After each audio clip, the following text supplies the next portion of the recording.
हे नमस्कार, स्वागत है आपका ईवी क्लासेस में। आज स्टैटिक जीके के पार्ट 2 सीरीज में हमें कुछ क्वेश्चन देखना है, लेकिन शुरू करने से पहले कुछ मोस्ट इम्पोर्टेंट बातें। आप इतना सपोर्ट कर रहे हैं, इसके लिए तहे दिल से शुक्रिया।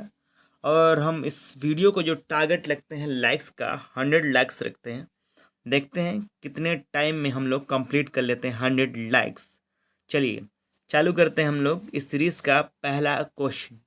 पहला क्वेश्चन क्या है कि निम्नलिखित में से कौन सरोवर या झील में तेजी से वृद्धि करते हैं।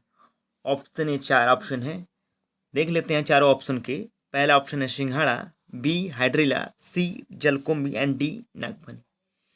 तो आपको अगर ऐसे क्वेश्चन मिले या कैसे भी क्वेश्चन मिले, पहली चीज़ कि आपको क्वेश्चन को जो आंसर लिखा हुआ है उसको एलिमिनेट करना आना चाहिए। अब एलिमिनेट कैसे कर पाएंगे? आप अच्छी तरीके से पढ़ रहेंगे तभी एलिमिनेट कर पाएंगे, अदरवाइज कोई तरीका नहीं है आपको एलिमिनेट करने का। आपको बहुत ही ज़्यादा प्रिपरेशन की ज़रूरत है, तभी आपको कर पाएंगे। अदरवाइज इसका कोई शॉर्टकट तरीका नहीं है कि आप ऑप्शन रटते जाए और काम होता जाएगा। तो ऑप्शन डी देख लेते हैं, जो ऑप्शन डी में लिखा हुआ है। ऑप्शन डी में क्या लिखा हुआ है? नागफनी। क्या लिखा हुआ है? नागफनी। तो नागफनी आप देखते हैं तो सरोवर या झील में तो वो पैदा ही नहीं होता। ओके, तो डी ऑप्शन आपने एलिमिनेट कर दिया। ठीक, ऑप्शन डी तो हो ही नहीं सकता। ऑप्शन ए की बात कर लेते हैं, सिंघाड़ा, बी हाइड्रिला एंड सी क्या है? जलकुंभी। तो हाइड्रिला आपने नहीं देख रखा है, ठीक, आपने देख क्या रखा है? सिंघाड़ा देख रखा है और जलकुंभी देख रखी है। सिंघाड़ा आप देखते हैं तो ये भी फैलता है, जलकुंभी भी फैलती है, लेकिन जलकुंभी की क्या बात है, ये सबसे ज़्यादा क्या करती है? जल को अवशोषित कर लेती है। क्या करती है? जल को अवशोषित कर लेती है। इसी कारण क्या होता है, जैसे क्या हुसैन सागर एक झील है, क्या नाम है? हुसैन सागर। हुसैन सागर झील। अब हुसैन सागर झील थी, इसी कारण क्या हो गई थी? एकदम नष्ट हो गई है जलकुंभी कारण। तो सबसे ज़्यादा कौन सा वृद्धि करती है? वो ऑप्शन हो गया सी, मतलब जलकुंभी। अब देखिए जैसे क्या है, ये पानी में वैसे ही एक पौधा है जिसका नाम है, आप जानते होंगे जनरली, उसको बोला जाता है, क्या नाम है?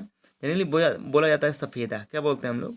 सफ़ेदा बोलते हैं, लेकिन उसका जो नाम है, बायोलॉजिकल टर्म की नाम कहते हैं, उसका नाम है यूकेलिप्टस। क्या नाम है? यूकेलिप्टस। नाम क्या है? यूकेलिप्टस। लिप्टस। लिप्टस नाम है। अब यूकेलिप्टस नाम है, तो ये क्या करता है? तकरीबन एक दिन में, लगभग की बात कर लेते हैं तो लगभग 70 से 80 लीटर क्या करता है? पानी को ऑब्जर्व करता है। तो इससे क्या होता है? इसी कारण क्या होता है? इसको पारिस्थितिकी आतंकवादी पौधा मान लिया गया। ओके, ठीक। सेकेंड क्वेश्चन देख लेते हैं। सेकेंड क्वेश्चन है कि वन के पेड़ों की छालों पर उगे मिलते हैं, क्या मिलते हैं? क्या मांस मिलते हैं? मांस तो सबसे ज़्यादा ऊंचाई पे मिलता है। मांस जो होता है बर्फीले क्षेत्रों में पाया जाता है मांस, तो ऑप्शन नहीं होगा पेड़ों की छालों पे। क्या बैक्टीरिया मिलते हैं? बैक्टीरिया तो हर जगह मिलते हैं। ओके, बात करते हैं, दो ऑप्शन बच गए। ऑप्शन या बी हो सकता है या तो सी हो सकता है। आखिर ऑप्शन होगा क्या? ऑप्शन होगा क्या? तो ऑप्शन के लिए देख लेते हैं, तो सी ऑप्शन देखते हैं, क्या है?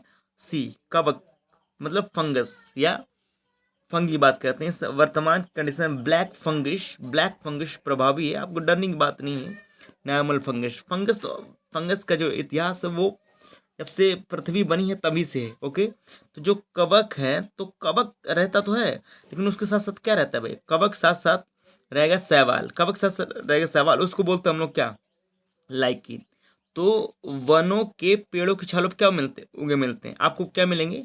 लाइकेन उगे में। अब लाइकेन की बात कर लेते हैं, तो लाइकेन जो होता है ये एयर इंडिकेटर के रूप में काम करता है। कौन?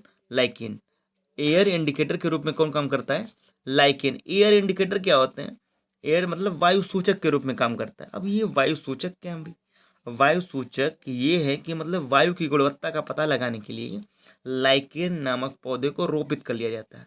ओके, इससे क्या पता चलता है कि अगर किसी भी क्षेत्र में लाइकेन पौधे को उगा दिया जाता है, तो वहाँ की बात क्या करते हैं, तो वहाँ जो जो लाइकेन पौधा होता है उसकी पत्तियाँ क्या होती हैं? पीली पड़ जाती हैं। इससे पता चलता है कि वहाँ की वायु में बहुत ज़्यादा प्रदूषण कर रखा है। तो पेड़ों की छालों पर क्या उगे मिलते हैं? एक साथ साथ लाइकेन। लाइकेन बात करते हैं, पॉपुलेशन इंटरेक्शन में किसका संबंध है? ये क्वेश्चन आता है, लाइकेन किसका किसका मिश्रण होता है भैया? किसका मिश्रण होता है? वो होता है कवक का, और किसका होता है? प्लस शैवाल। किसका होता है? शैवाल का। इन दोनों के मिश्रण को क्या बोलते हैं? लाइकेन। लाइकेन, उसमें भी लाइकेन क्या बात करते हैं, तो लाइकेन एक प्रॉपर्टीज आती है, उसका बोलते हैं सहजीवी। सहजीवी संबंध को दर्शाता है। कौन? लाइकेन। लाइकेन किसको दर्शाता है? सहजीवी संबंध को। इसी को इंग्लिश में बोला जाता है सिम्बायोटिक या सिम्बायोसिस रिलेशनशिप बोला जाता है। पॉपुलेशन, ये क्वेश्चन सबसे ज़्यादा है। सहजीवी, साथ साथ, इसका क्या मतलब है कि हर एक दूसरे का सहयोग कर। जैसे घर में क्या है? हस्बैंड प्लस क्या है? वाइफ। तो हस्बैंड क्या करते हैं? अधिकांशतः बात किया जाता है, तो अधिकांशतः की बात करते हैं, जो हस्बैंड होंगे वो बाहर की चीज़ों को पूरा करेंगे, कमा उमा के लाएंगे। वाइफ क्या करेंगे? घर की साज सज्जा करेंगे। तो ये क्या होता है? दोनों लोग की क्या होती है? सहजीवी संबंध होता है। इसी को बोलते हैं सहजीवी, सिम्बायोटिक बोलते हैं। ओके, तीसरा क्वेश्चन देख लेते हैं। हैदराबाद में स्थित हुसैन सागर झील किस जीव की वृद्धि के कारण नष्ट हुई थी? तो ये क्वेश्चन हम लोग डिस्कस कर चुके हैं। वो ऑप्शन है डी। कौन सा ऑप्शन हो जाएगा इसका? D option. D option. अगला क्वेश्चन मोस्ट इंपॉर्टेंट क्वेश्चन है। कौन सा? चौथा क्वेश्चन जो है मोस्ट इंपॉर्टेंट। मरुस्थल में उगने वाले पौधे कहलाते हैं, क्या कहलाते हैं? क्या ये मोजोफाइट्स कहलाते हैं? क्या ये हाइड्रोफाइट्स कहलाते हैं? क्या ये जीरोफाइट्स कहलाते हैं? क्या ये हेलोफाइट्स कहलाते हैं? अब क्या कहलाते हैं, अब इसी को देख लेते हैं। तो मेसोफाइट्स जो होते हैं, मेसोफाइट्स, ये क्या होते हैं? शीतोष्ण कटिबंधीय क्षेत्रों में उगे मिलते हैं, शीतोष्ण कटिबंधीय क्षेत्रों में मिले। और हाइड्रोफाइट्स की बात करते हैं, देखिए एक होता है हाइड्रोफाइट्स है, एक होता है हाइग्रो। क्या होता है? एक होता है हाइग्रो, एक क्या है? हाइग्रो है। यहाँ पे क्या है? हाइड्रो दिया है। क्या दिया है? हाइड्रो, मतलब जल में प्लवित, जल में डूबे हुए पौधे, जल में अगर डूब के उगेंगे पौधे उसे बोलते हैं हाइड्रोफाइट। लेकिन हाइग्रोफाइट बोलेंगे, हाइग्रोफाइट्स बोलेंगे जो दलदली भूमि होती है। क्या? दलदली भूमि जो होती है, दलदली भूमि, वहाँ जो उग जाते हैं उसको बोलते हैं हाइग्रोफाइट।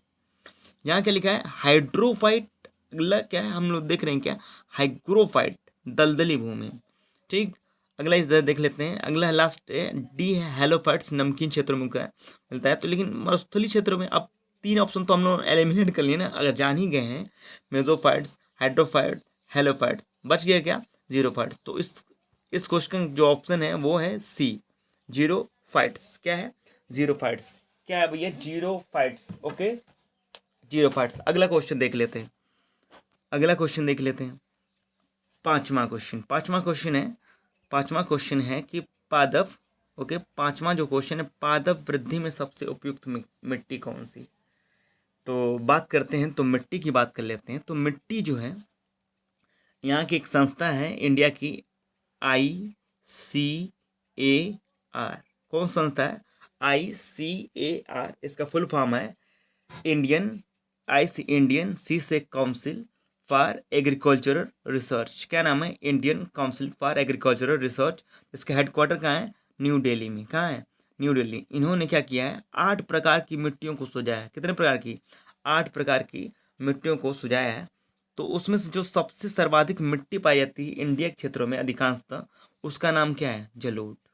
जलोढ़ मिट्टी, उसी के जड़ों, इसी को बोलते हैं एल्यूवियल सॉइल। क्या बोलते हैं? एल्यूवियल सॉइल बोला जाता है। एल्यूवियल सॉइल लगभग 43%, कितना? लगभग 43% एरिया कवर करती है। कौन? जलोढ़ मिट्टी। जलोढ़ मिट्टी करती है एरिया। सबसे कम मिट्टी मिलती है कौन सी? लैटेराइट। कौन सी मिट्टी मिलती है? लैटेराइट मिलती है। वो कितनी मिलती है? 3.7%, 3.7% मिलती है। ओके, इतना देख लेते हैं। तो और लेकिन इंडिया की बात करते हैं, एक संस्थान है भारतीय मृदा विज्ञान संस्थान, जिसको बोला जाता है Indian institute of soil soil science. Indian institute of soil science, IISS। इसका हेडक्वार्टर कहाँ है? भोपाल में। इसका हेडक्वार्टर कहाँ है? भोपाल में। भोपाल में। अब देख लेते हैं क्वेश्चन, देख लेते हैं जो पादप वृद्धि की सबसे उपयुक्त मिट्टी। क्या बालू मिट्टी? नहीं, बालू मिट्टी तो नहीं, चिकनी मिट्टी नहीं, बजरी नहीं है। तो अब बच गया क्या? अगर पादपों की वृद्धि का रहता तो काली मिट्टी भी उपयुक्त है। ठीक, लेकिन इसमें ऑप्शन एलिमिनेट करना हमने 3 कर दिए, तो ऑप्शन बच गया है बी ऑप्शन। तो वो क्या है? दोमट मिट्टी। तो ऑप्शन बी सही। ओके, अब देख लेते हैं क्वेश्चन नंबर 6 देखते हैं। क्या नाम हमारा? Question number 6। क्वेश्चन नंबर 6 देख लेते हैं। अब क्वेश्चन नंबर 6 क्या है? क्वेश्चन नंबर जो 6 है वो है कि निम्नलिखित में कौन सा कारक किसी स्थान की वनस्पति निर्धारित करती है? आखिर कौन सा कारक होगा जो वहाँ की वनस्पति जो होती है, वेजिटेटिव प्लांट्स होते हैं, प्लांट होते हैं, उसको निर्धारित करेगा? क्या प्रकाश निर्धारित करेगा? क्या वर्षा, क्या वर्षा, क्या मृदा, क्या मृदा जल?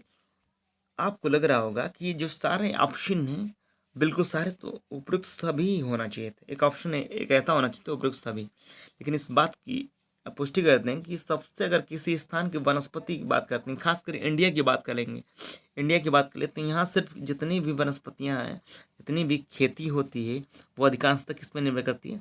वर्षा पर निर्भर करती है। किस पर निर्भर करती है? वर्षा पर निर्भर करती है। तो जितनी ज़्यादा गर्मी उतनी ज़्यादा बरसात, जितनी ज़्यादा गर्मी उतनी ज़्यादा बरसात की बात करें तो किसी भी स्थान के वनस्पति कैसे निर्भर करें? वर्षा पे। आप देखते होंगे जब गर्मियों का महीना होता है वहाँ क्या होती है? बहुत ज़्यादा वर्षा होती है। अब जब बहुत ज़्यादा वर्षा होगी तो बहुत ज़्यादा वनस्पति उगेगी। क्या होगी? वनस्पति होगी। देखते हैं उस समय क्या पूरा हरा भरा हो जाता है। ओके, ठीक। ऑप्शन क्वेश्चन नंबर 7 देख लेते हैं। पौधे किस प्रकार का जल अवशोषित करते हैं? पौधे किस प्रकार का जल अवशोषित करते हैं? ये आपको उसमें बता देगा। जो फोटोसिंथेसिस हम लोग किए थे टॉपिक, उसमें हम लोग इसका चर्चा किए थे। अब देख लीजिए इसकी, इस क्वेश्चन की कितनी इंपॉर्टेंस है। किस कब कब आया है भाई? यूपी पीसीएस 95 में, 1995 में, एमपी पीसीएस 98 में, राजस्थान में आया है, राजस्थान 1996 में। क्वेश्चन कितनी इंपॉर्टेंस है, सारे क्वेश्चन मोस्ट इंपॉर्टेंट है। ऑप्शन जो है, ऑप्शन दो, पौधे किस प्रकार जल, ऑप्शन जो है थे क्या? गुरुत्वीय जल, केशिका जल, आर्द्रता जल या क्रिस्टलीय जल? कौन सा जल की बात करते हैं? तो गुरुत्वीय जल से तो नहीं, तो गुरुत्वीय जल से तो ये ऑप्शन नहीं। बात करते हैं आर्द्रता जल नहीं, क्रिस्टलीय जल नहीं, कौन सा जल? केशिका जल। ये अब केशिका जल क्या होता है? जिसको बोलते हैं कैपिलरीज वाटर। क्या बोलते हैं? Capillaries water. क्या बोलते हैं? Capillaries, CAP, CAPLAR, capillaries water बोलते हैं। ठीक है ना, कैपिलरीज वाटर बोला जाता है। ओके, कैपिलरीज वाटर बोलते हैं। अब इसमें हमने क्या पढ़ा था? एक दो वर्ड पढ़े थे हमने, बोला था ना जाइलम एंड फ्लेम। जल को कौन लग जाता था? जाइलम। कौन? जल को जाइलम। वही जाइलम में आप देखते हैं ना, कोई मान लीजिए लकड़ी है, ठीक, तो उसमें जो रेसे रहते हैं ना, ऐसे ऐसे रेसे रहते हैं, एकदम क्या आता है? वर्टिकली रेसे रहते हैं। कैसे? वर्टिकली। अब अगर मान लीजिए कोई लकड़ी है, तब उसमें ऐसे रेसे नहीं रहेंगे। देखिए ऐसे रेसे नहीं रहेंगे। कैसे रहेंगे? वर्टिकली, हॉरिजॉन्टली नहीं रहेंगे। उसी के माध्यम से क्या होता है? जल क्या होता है? ऊपर जाता है, जिसको बोलते हैं हम लोग केशिका जल। क्या बोलते हैं? केशिका जल। तो इसका कौन सा ऑप्शन सही हो जाएगा? Option number B. देख लेते हैं क्वेश्चन नंबर 8। मरुस्थलीय पादप अधिकतर होते हैं। कैसे होते हैं? क्या मांसल होते हैं?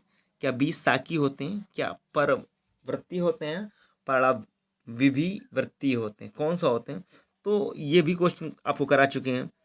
क्वेश्चन की जो पत्तियां होती हैं, कोई कई कई पत्तियां होती हैं। देखिए कुछ पत्तियां कांटे का रूप लेती हैं और कुछ तना। कुछ क्या होता है? कुछ तना और कुछ पत्तियां। कुछ पत्ती क्या कर लेती है? पत्तियां क्या करती हैं भैया? इसका रूप लेती। तो उस पत्तियों में कौन सी आती हैं भैया? मस्तूली। उसमें क्या होता है? मांसल। देखते नागफनी, कैक्टस जिसको बोलते हैं, आप ऐसे देखे होंगे पौधा, ठीक, ऐसे देखा होगा। तो उसमें क्या होता है? कांटे लगे रहते हैं। ठीक, आपको एग्जाम्पल कमेंट में लिख के बताना है ऐसे कौन से तने हैं जो अपनी सुरक्षा के लिए कांटों का रूप ले लेते हैं। आपको ये कमेंट में लिखना है। आप मरुस्थलीय पादप अधिकतर कैसे होते हैं? वो कैसे होते हैं? मांसल। वो कैसे होते हैं? मांसल। चलिए ठीक है, आगे बढ़ने से पहले हम बात कर लेते हैं पिरामिड की। किसकी बात कर लेते हैं हम लोग? पिरामिड की। अब पिरामिड क्या होता है भैया? पिरामिड की बात करते हैं तो जो पिरामिड दो टाइप का होता है, या तो बनेगा, इसको बोलते हैं हम लोग सीधा पिरामिड। क्या बोलते हैं? ये सीधा। इसको बोलते हैं, ये है उल्टा। क्या है? ये उल्टा। इसको बोलते हैं इन्वर्टेड पिरामिड, इसको बोलते हैं अपराइट पिरामिड। देखो इसकी संकल्पना, जिसको कॉन्सेप्ट की बात करते हैं, तो इसको दिया था चार्ल्स इल्टन ने। किसने दिया था? चार्ल्स इल्टन साहब ने दिया था। चार्ल्स इल्टन ने दिया था।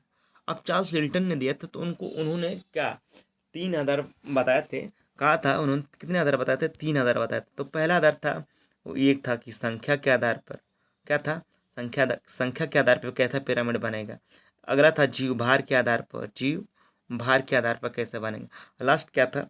लास्ट था ऊर्जा के आधार पर कैसा बनेगा। ऊर्जा के आधार पर, संख्या के आधार पर, जीव भार के आधार पर और ऊर्जा के आधार पर। ये क्वेश्चन आपको मिल जाएगा किसी की भी, अगर पिरामिड से क्वेश्चन आते हैं तो ये क्वेश्चन आपको ऐसे मिलते रहते हैं। ओके, अब देखते हैं ये जो पिरामिड जो होते हैं, आप क्वेश्चन देख लेते हैं। अब जो क्वेश्चन होंगे उसको देख लेते हैं। जो क्वेश्चन क्या कह रहा है, मतलब घास स्थलीय पारितंत्र में संख्या का पिरामिड कैसा होता है। देखिए क्या है कि या तो दो ही बनेंगे पिरामिड, तीसरा कोई पिरामिड नहीं होगा। या तो सीधा बनेगा या तो उल्टा बनेगा या तो दोनों बन सकते हैं। दोनों तो नहीं बनेगा भैया, तो कोई कहता सर दोनों नहीं, दोनों नहीं बनेगा, या सीधा या तो उल्टा, दोनों नहीं बनेगा भाई। ठीक, अब देख लेते हैं क्या है। अगर मान लेते हैं कि इसका भी आंसर नहीं पता है हमें, तो देखिए भाई दो ऑप्शन है, या तो सीधा बन गया, इसको बोलते हैं सीधा, या इसको बोलते हैं क्या, उल्टा। अब पिरामिड की खासियत क्या होती है, इसकी कंडीशन क्या हो, चार्ल्स चिल्टन ने क्या कहा था, यदि सीधा पिरामिड बनेगा, क्या बनेगा, यदि सीधा पिरामिड, ये वाला जो इसको बोलते हैं हम लोग बेस, क्या बोलते हैं बेस, यहाँ भी बेस है, इसको बोला जाता है आधार, इसको क्या बोलते हैं हम लोग, आधार बोलते हैं इसको, आधार। अब इस वाले पॉइंट को यहाँ देख रहे हैं आप लोग, इसको बोला जाता है शीर्ष, क्या बोलते हैं, शीर्ष बोलते हैं। ओके, शीर्ष बोला जाता है, शीर्ष बोलते हैं। अब यदि सीधा पिरामिड बनेगा तो आधार में संख्या ज़्यादा, आधार में क्या होगी, सात, आधार में क्या होंगे, सीधा पिरामिड बनेगा, जैसे ही सीधा पिरामिड आधार में आपको प्रोड्यूसर मिल जाएंगे, उत्पादक, और उल्टा बनेगा तब भी रहेंगे, लेकिन शीर्ष में क्या आ जाएगा, जब उल्टा बनेगा तो शीर्ष में क्या आ जाएंगे, प्रोड्यूसर आ जाएंगे, प्रोड्यूसर। ये चीज़ ध्यान, आधार जब सीधा सीधा पिरामिड बनता है तो उसमें जो प्रोड्यूसर होते हैं, प्रोड्यूसर उत्पादक, वो क्या आते हैं, वो आधार में उल्टा बनेगा। तो अब फिर से देख लेते हैं, ये उत्पादक, ये क्या होते हैं, उत्पादक क्या होते हैं, जो खाना खुद बनाते हैं उसे बोलते हैं उत्पादक, जिसको प्रोड्यूसर, कंज्यूमर मतलब हम लोग, जो हम लोग उसका उपभोग कर देते हैं। जैसे आप देखते हैं, ये एक देख लेते हैं थोड़ा, घास, घास को कौन खा रहा है, टिड्डा, कौन खा रहा है, टिड्डा। टिड्डा कौन खा रहा है, मेढक। टिड्डा कौन खा रहा है, मेढक खा रहा है। मेढक कौन खा रहा है, सर्फ, कौन खा रहा है, सर्फ खा दे रहा है। ओके, सर्फ खा दे रहा है। अब देखिए क्या है कि घास ने क्या किया, भोजन का निर्माण किया है। अब भोजन का निर्माण कर लिया इसने। अब ये अगर मान लीजिए जितना भी एनर्जी इसने कन्वर्ट बनाई है, अगर ये टिड्डा भाई साहब उसको खाएंगे, तो उसको इस जितनी भी एनर्जी रहेगी, मान लेते हैं 100, मान लेते हैं 100 है, 100 कैलोरी एनर्जी है, तो अगर टिड्डा भाई साहब उसको खाएंगे तो उसका इसका 10% मिलेगा। कितना का, घास में जितनी भी ऊर्जा रहेगी उसका 10% किससे मिलेगा, टिड्डा को। अब 10% कैसे निकालें, 100 का 10% करेंगे, 10/100, कितना आ जाएगा, 100 ऊर्जा किसे मिलेगी, टिड्डा को। अब देखिए इसको ट्रॉपिक लेवल 1 बोला जाता है, ट्रॉपिक लेवल पोषण स्तर 1 घास को। टिड्डा को बोलते हैं ट्रॉपिक लेवल 2, मेढक को बोलते हैं ट्रॉपिक लेवल 3, आंसर को बोलते हैं ट्रॉपिक लेवल 4, ऐसे बोलता है। या तो कभी कभी क्वेश्चन आएगा कि ऐसे सीरीज दे दे, घास, टिड्डा, मेढक, सर्प, आपको पूछा जाएगा कि ट्रॉपिक लेवल 3 कौन सा, ट्रॉपिक लेवल 3 कौन सा। तो कभी कभी क्या करते हैं लोग, कुछ टिड्डा जो है ना, यहाँ से काउंट करते हैं, T1, फिर मेढक के बाद T2, सर्प के बाद T3, ऐसे करेंगे। तो T2 की जगह क्या आ जाएगा, मेढक दरअसल में होगा क्या, T3 की जगह। ओके, ये है श्रृंखला, ऐसे चलती रहती है। तो 10% 10%। और ये जो नियम दिया था उसका नाम, उन साइंटिस्ट का नाम था लिंडमैन। क्या नाम था, लिंडमैन, या लिंडमान कहीं का, लिंडमैन। 10% ऊर्जा नियम किसने दिया था, लिंडमैन साहब ने दिया था। ओके, चलिए क्वेश्चन देख लेते हैं। अब देख लेते हैं मैं, घास स्थलीय पारितंत्र में संख्या का पिरामिड कैसा हो। या तो दो ही हो सकता है, दोनों तो कभी नहीं होंगे। इनमें से देखिए सी ऑप्शन देख लेते हैं, दोनों में से कोई नहीं, ये ऑप्शन नहीं होगा। दोनों में से, इनमें से दोनों, ये भी ऑप्शन नहीं होंगे, नहीं होंगे, दो ऑप्शन नहीं होंगे। हमने क्या क्या है, या तो सीधा या तो उल्टा। तो घास में कैसा बनता है, वो बनता है सीधा, ऑप्शन ए। अब एक चीज, क्वेश्चन नंबर 10, इसको आप लोग क्वेश्चन नंबर 10 को आप स्टार लगा लेंगे, क्या लगा लेंगे, स्टार पॉइंट लगा लेंगे। अब देखिए ऊर्जा का जो पिरामिड होगा, कैसा भी बने भैया, कैसा भी बने, ऊर्जा का पिरामिड जैसे भी बनेगा, हमेशा हमेशा कैसा बनता है, सीधा। सीधा कैसा बनेगा, सीधा। इसको एकदम दिमाग में, ऊर्जा का पिरामिड किसी भी आधार पर पूछे भैया, किसी भी आधार, या तो संख्या के आधार पर, ऊर्जा के आधार पर, तब भी सीधा बनेगा। और बत के जीव भार के आधार पर तब भी क्या बनेगा, वो हमेशा हमेशा क्या बनेगा, सीधा ही बनता है। कैसा बनता है, सीधा।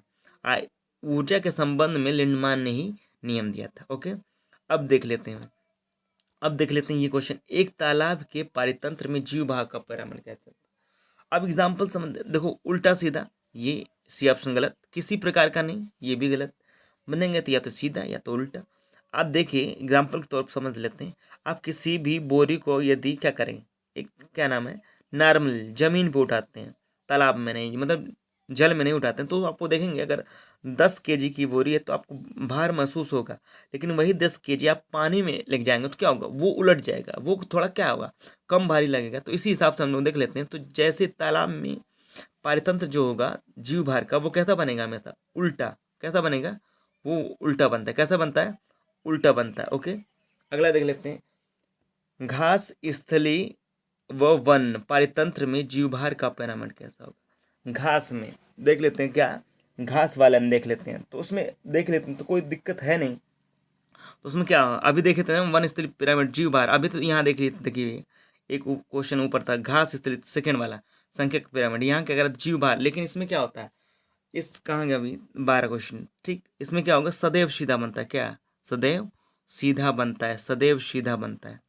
और ये तेरे क्वेश्चन देख लेते हैं। खाद्य जाल में ऊर्जा का प्रवाह कैसा होता है, ये क्वेश्चन मोस्ट इम्पोर्टेंट है।